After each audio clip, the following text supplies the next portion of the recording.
6ই March 2024-এ ভারতবর্ষের প্রধানমন্ত্রী শ্রী নরেন্দ্র দামোদর দাস মোদী কলকাতায় এসে কলকাতা মেট্রোর অরেঞ্জ লাইন অর্থাৎ কমলা লাইনের প্রথম পর্যায়ে যাত্রাপথ প্রারম্ভ করেছিলেন। 15ই মার্চ 2024 থেকে হেমন্ত মুখোপাধ্যায় অর্থাৎ কসবা আনন্দপুর থেকে কবি সুভাষ অর্থাৎ নিউ গড়িয়া পর্যন্ত এই অরেঞ্জ লাইনের প্রথম পর্যায়ের পথ চলা চালু হয়েছিল। এই লাইনে সকাল 9টা থেকে বিকেল 4:40 পর্যন্ত মেট্রো পাওয়া যেত। সন্ধেবেলা বা রাত্রিবেলা প্রয়োজন থাকলেও এই লাইনে মেট্রো পাওয়া যেত না। সেই মার্চ মাস থেকে এই জুলাই মাস পর্যন্ত এতদিন একটা শিফটেই মেট্রো চলছিল, যার ফলে দিনের বেলায় প্রায় ফাঁকা মেট্রোই চলাচল করত। যাত্রী সংখ্যা খুবই কম হতো এবং লাইনটি লোকসানে চলছিল। তবে আজকে একটি সুখবর জানা গেছে। আগামী 5ই আগস্ট 2024 থেকে এই অরেঞ্জ লাইনে ইভিনিং শিফট চালু হবে, অর্থাৎ বিকেলবেলা এবং সন্ধেবেলাতেও মেট্রো চলবে এবং এই লাইনে মেট্রো চলাচলের সময়সূচিও পরিবর্তন হচ্ছে। এতদিন সকাল 9টা থেকে বিকেল 4:40 পর্যন্ত মেট্রো চলত। এবার থেকে সকাল 8টা থেকে রাত 8টা পর্যন্ত এই লাইনে মেট্রো চলাচল করবে।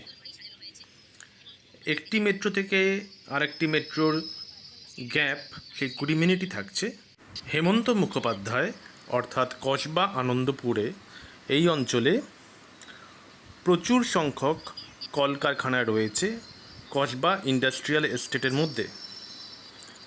তাছাড়া এই অঞ্চলে বেশ কিছু নামি দামি engineering college, school, passport office, GST ভবন, তাছাড়া প্রচুর পরিমাণের হাসপাতাল, চিকিৎসালয় এবং শপিং কমপ্লেক্স রয়েছে। এই লাইনে মেট্রোর ইভিনিং শিফট চালু হওয়াতে এই সকল পরিমাণ যাত্রীদের সুবিধা হবে। বেশিরভাগ জায়গাতেই শিফট শেষ হয় বা অফিস শেষ হয় সন্ধ্যে 6টা বা 7টার পরে। কসবা গোলপার্ক থেকে প্রচুর পরিমাণ লোক প্রত্যহ গড়িয়া স্টেশন এবং গড়িয়ার দিকে যাত্রা করেন। বাসে বাদুড়ঝোলা হয়ে যেতে হয় এবং যারা বাঘাযতীন স্টেশনের দিকে যান তাদেরকেও অটোর লাইনে বহুক্ষণ অপেক্ষা করতে হয়। এবার সেই ভিড় বাসে ওঠা বা অটোর লাইনে বহুক্ষণ অপেক্ষা করার দিন শেষ হতে চলেছে। সন্ধ্যের পরে খুব সহজেই এসি মেট্রো করে মাত্র 20 টাকা দিয়ে গড়িয়া স্টেশনের দিকে যেতে পারবেন এখান থেকে যাত্রীরা, এবং সেখানে নিউ গড়িয়া স্টেশনে নেমে কবি সুভাষের পাশেই যেটি রয়েছে দক্ষিণ 24 পরগনার যে কোনো দিকে যেতে পারবেন। আবার কবি সুভাষ থেকে অরেঞ্জ লাইন থেকে ব্লু লাইনে চেঞ্জ করে নাকতলা, বাসট্রোনি, টালিগঞ্জ, কুতঘাট, এমনকি রাসবিহারী এবং সেন্ট্রাল কলকাতার চাঁদনি, সেন্ট্রাল এবং কি উত্তর কলকাতার শ্যামবাজার, দমদম, উত্তর 24 পরগনার বরানগর, দক্ষিণেশ্বর পর্যন্তও যেতে পারবেন। খুবই সুবিধা হবে যাত্রী সাধারণের জন্য। আবার যারা উত্তর 24 পরগনা বা উত্তর কলকাতা থেকে এই দিকে অর্থাৎ রুবি হসপিটাল, ডিশান হসপিটাল বা মেডিকা হসপিটাল, আমরি হসপিটাল অথবা ফর্টিস বা আর.এন. টাগোর হসপিটালে ডাক্তার দেখাতে আসবেন, তাদের পক্ষে তো সুবিধা হবেই। তাছাড়া যাদের অসুস্থ পরিজন এসব হসপিটালে ভর্তি রয়েছে সেই পেশেন্ট পার্টিদেরও খুবই সুবিধা হবে রাত্রিবেলা বাড়ি ফিরতে। এছাড়া এই অঞ্চলে প্রচুর ইঞ্জিনিয়ারিং কলেজ রয়েছে, শপিং কমপ্লেক্স যেমন Acropolis mall, metro cash and carry, highland park. এইসব শপিং মলে যারা আসবেন বা এখানে সিনেমা দেখতে আসবেন তাদের পক্ষেও সুবিধা হবে রাত্রিবেলা বাড়ি ফিরতে। তাছাড়া সত্যজিৎ রায় ফিল্ম ইনস্টিটিউট রয়েছে, পিয়ারলেস হসপিটাল রয়েছে, সেই সব জায়গা থেকেও মানুষের খুবই সুবিধা হবে যাতায়াত করতে। এমনকি এইসব অঞ্চল থেকে হাওড়া স্টেশন পর্যন্ত মেট্রো করে যাওয়া সম্ভবপর হবে। ইদানিং সন্ধ্যের পরে রাস্তায় বাসের সংখ্যা খুবই কমে যায়। এই মেট্রো যখন চালু হবে তখন হেমন্ত মুখোপাধ্যায় থেকে হাওড়া যাওয়ারও কোনো সমস্যা থাকবে না।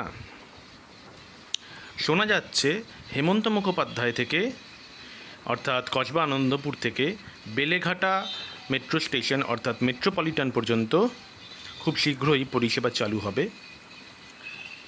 বেলেঘাটা মেট্রো স্টেশন পর্যন্ত ট্রায়াল রান ইতিমধ্যে হয়ে গেছে এবং কমিশনার অফ রেলওয়ে সেফটি থেকে ক্লিয়ারেন্সও এসে গেছে। এখন শুধু সময়ের অপেক্ষা কবে কবি সুভাষ থেকে বেলেঘাটা পর্যন্ত মেট্রো সার্ভিস শুরু হয়।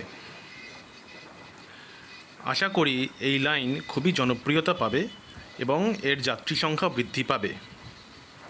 বেলেঘাটা পর্যন্ত চালু হলে মেট্রো কর্তৃপক্ষকে অনুরোধ করব এই লাইনে মেট্রো সার্ভিস সকাল 7টা থেকে রাত 10টা পর্যন্ত করা হোক এবং দুটি মেট্রোর মধ্যে 20 মিনিটের গ্যাপ কমিয়ে দিয়ে 15 মিনিট বা 10 মিনিট করা হোক, কারণ এই লাইনে প্রচুর পরিমাণের যাত্রী এর পরবর্তীকালে বৃদ্ধি পাবে।